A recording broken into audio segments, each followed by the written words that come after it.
yeah respected and cherished listeners. No kromu ni hwa ye ni ho. Akwanya ba mekam se enye nwoma na ye yakan adanso asen obi na enye nyansa sonko na ye wo asen obi. Osoma adwuma na de ba ha.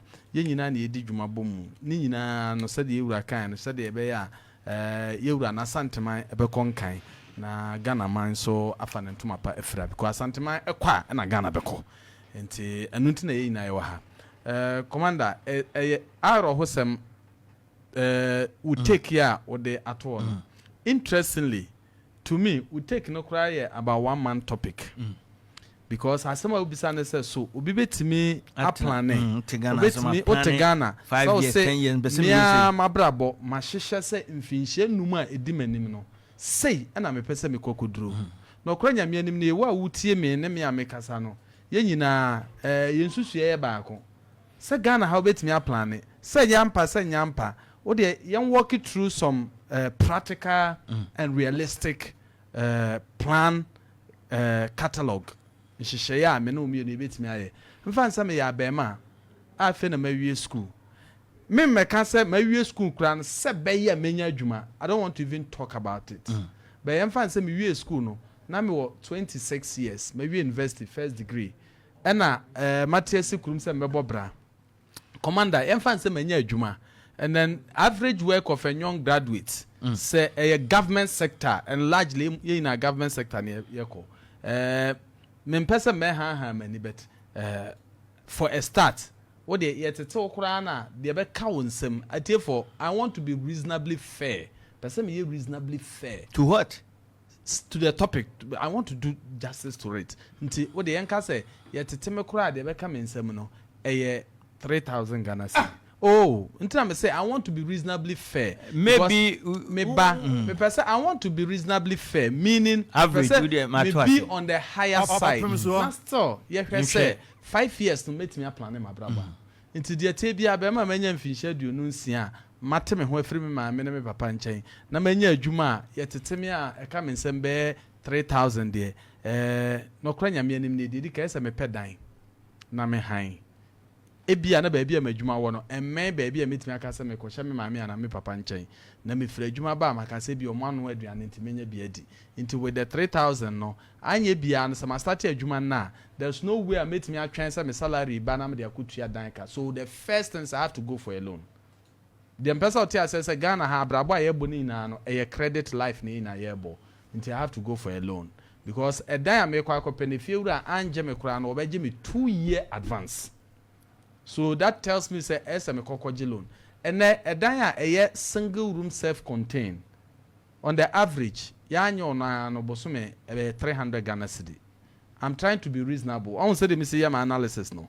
I'm trying to be reasonable. Enfan say be kuma say one of suburb na enye the central business of Kumasi into no ebia 300 Ghana cedi per month for 2 years. Me person me can why calculation na man for 2 years no send also me tuame ifura because 10 months be 3,000 10 months be 3,000 20 months 6,000 plus the extra 4 months no 3-4 years and 12 into 7,200 ifura Adjei no I have to put that one down into obviously SM ko loan menya ba bia tran me go so ye madwuma no bo so me bia meje 3,000 Ghana cedi 3,000 Ghana cedi na SM service debt na margin 7,200 within the next 2 years me bisa with this kind of budget savings do do say na metimi aye menya wie school a me ye adwuma so de efie ehwe manim se me nuanum kuma no so me support kakra yem fa na so 3,000 no yeah so we even 30% of your me loan na including interest that means be 1,000 cedis there eko na ka 2,000 na fe ba bia mete so obviously esa me didi anapa na awia ebi kura na me mfa ka me nante kura nkwa adwuma mra da bia ba e wo se me didi anopa nko infansa no pa ko se nwere ne infansa usu 50 cedis 26 year old boy me I'm trying to be very economical maybe 50 cedis okay for 1 month bia no 50 cedis no constantly 1,005 Ghana cedi nti sesi ano 2,500 ko minyanka se mekwa asori ebia eja boy o ka sika mai ka akra de me se men nante akwa adwuma you see nti boy ebia me kwa sorry den a ye beto offering ebia bibi beba ma yaka say ye ko baabi den a mommy ne popi so ehwe manim se me na me sia eno nso ofie so very good inti for the next 2 years no this is a life how do you progress say 2 years or 5 years no already no o kwa akope baabi atena no o je bosia what I say nti bosia na nkasa the next 2 years no tete bosia na yet to see now the wadidie kura ka ho being on the lower side me mpeme ho asem on say me call school na obisa ma me obeka kire me ni girl nti no me ni girl nti I'm not servicing a girl obi am fa ni nwi sem ne meto me nsem aka 5,000 out of the money na amaje no for the month aka 500 Ghana cedis sorry that's 5 million for the month. Yeah, cause you know medical bills are crying. Me consider as a me yare and as a me yare. Me see ni nyina de ma putting on the blind side. My hibernate no. Me ndwene ho say ebia me kwa yie bi na ese me yi iska. But the ma dwen da so pa ne say boso me so anye bia no. Mommy ene popi. If you hon kwala asem betimi aba. E de ade pa na se bibi ba putupu a with 500 George what bi ma me fanshim. De na data. Okay. Electricity. Okay. Water. Okay. Shoe polish, shoe shine. Okay. Shoe no yemi no. Okay. Utility bills. Toothbrush. Utility bills. Utility bills and then other amenities. So 500 na still yedidi mu. Nti 500 nasa. What is 700 is next starting national service o. My we na matra national service. Me can't real life situation. Wada horoma. O de kwantwi. Me we adwuma pese ye practical Ghana how bet me a plan the next 5 years abobra because 5 years mu 2 years no the cost ni already no rent kuraje already no the medidi men ante akwa adwuma nti wo de awia anwumra na pa me ye boy medi 50 cedis ye won say 1,500 abesen ko nti out of 3,000 etete me ka no already na ka 500 Ghana cedi after 500 Ghana cedi ne ye hu say me to light if you that's why be light be ebi kura na me dan no meter no me nkwa me de na bo hunte ese obviously nyom boy de data se me kira de a ese me research adwuma bi a me ye bia me use internet de Ghana edro no data metobi what I say me to 10 giga ene de ma afo aba omo ye 40 cedis it take me 1 month into the 1 month no 50 cedis on the average me won ko TikTok ma to no unhwe oye ne sen no me wo bi oye ma me oye anu asende ama me na eja metua 40 cedis no ama me 10 gig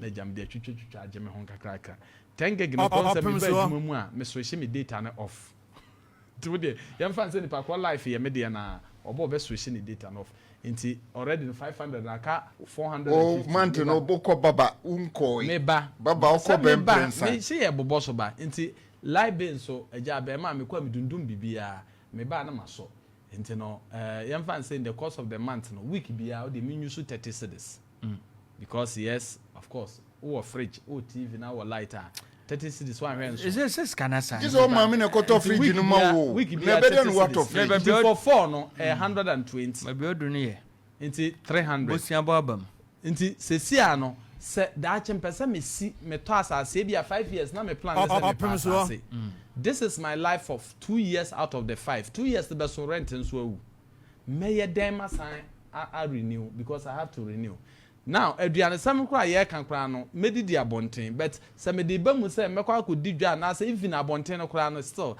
I'm affected because I'm faced with topic here by be unexpected hikes of food prices unexpected hikes of cost of living wow into no who say realistically Ghana ni bia odin no kredie te Ghana ha bia no we kromfo ho ba chiro no anya ho be chiro wo kromfo because wo cloth na ekuta wo no wo cloth na ekuta wo no is smaller than your size yet wa pamatade ahye mpa chot de make na say etiefo ye ntie nie cloth na ekuta wo no ntoma na ye de ama wo no ntoma po na kra no isa so santoma yi wo de apam e hye dada Opemsuo we share slim fit nti nye slim fit o slim fit am fito what I say am fito se bia commander wa commander so ma me slim fit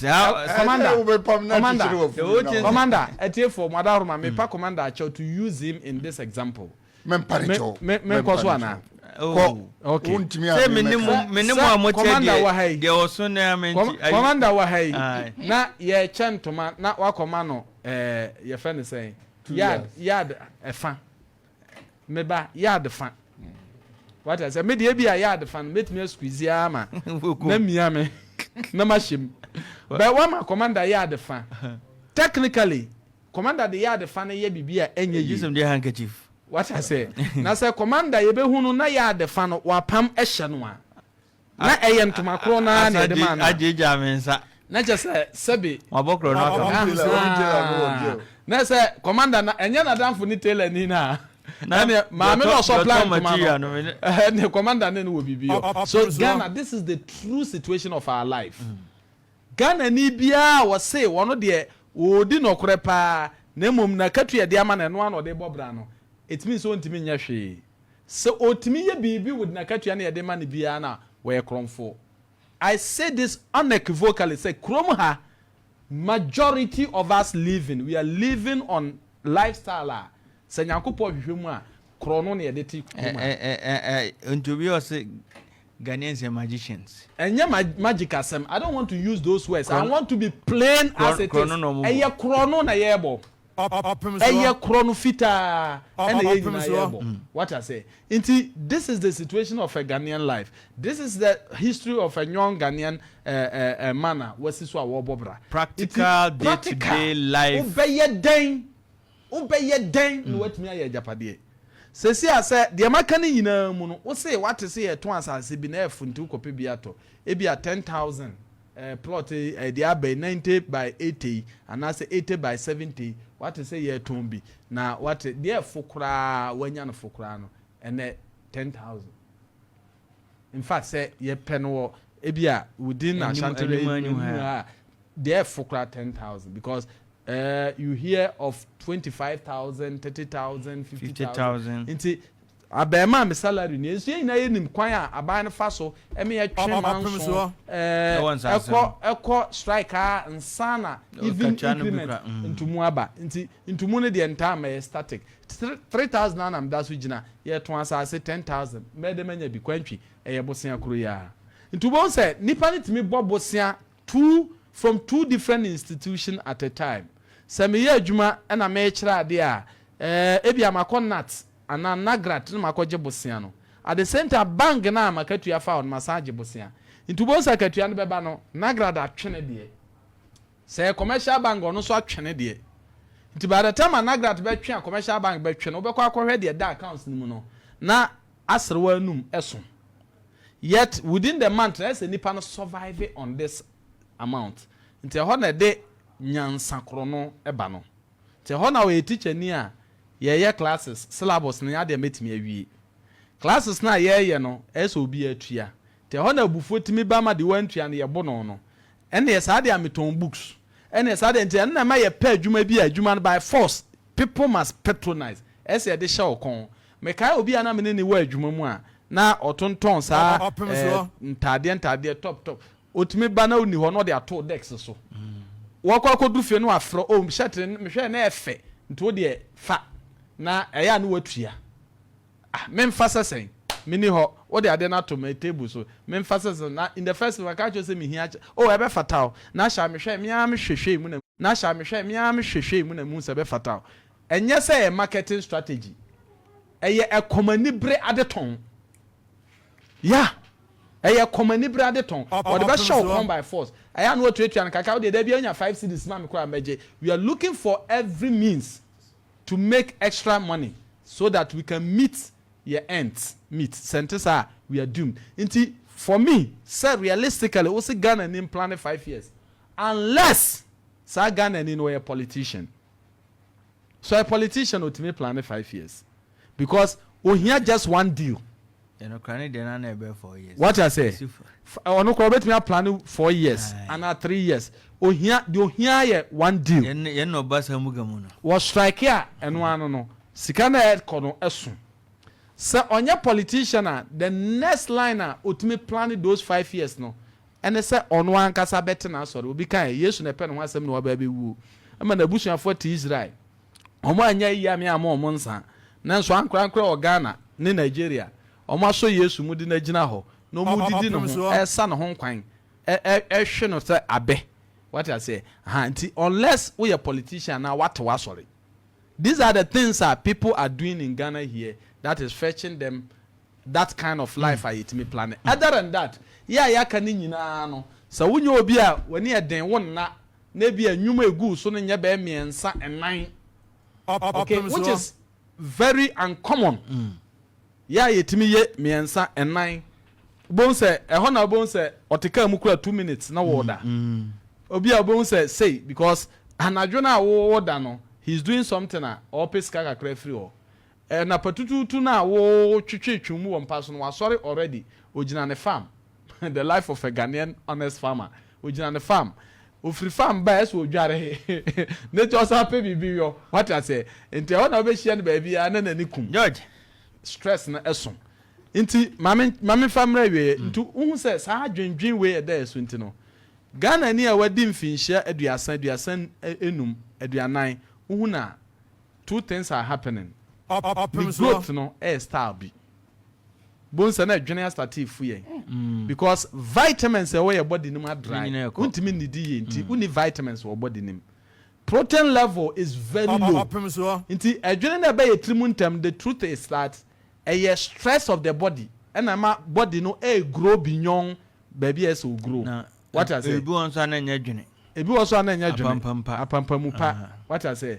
Asa kakayuru ewura atesi wo no. Na fe wedia no aye tight.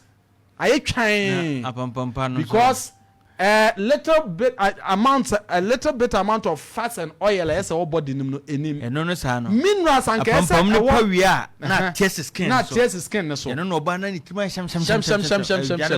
What I say? Anti ya near the whole way so mimfie kon kan so menyini emfa ntu ho enye proper enye normal emfie no kon kan ete se wadu ade ewo asase no nutrients enim da bia be kono na ogina ho onko mame nkyere mu ye onko nanim nti asa kube di asa medu aye no asase na aduane nim wo fie kon kan wo nyina emfa wo enye nyini na wo nyina obodi no ho emu nsuo awe asa de nsuo da ho na awia bosa na evaporate no nti emu nsuo aye nti waye twan wo skin no aye twan ewo enam no so wa hu ade twa wa eche ansa na moja aba medase why wo cells ni bi bebre awu na men can the reality of our life wo cells ni bebre awu what I say I mean sure why I mean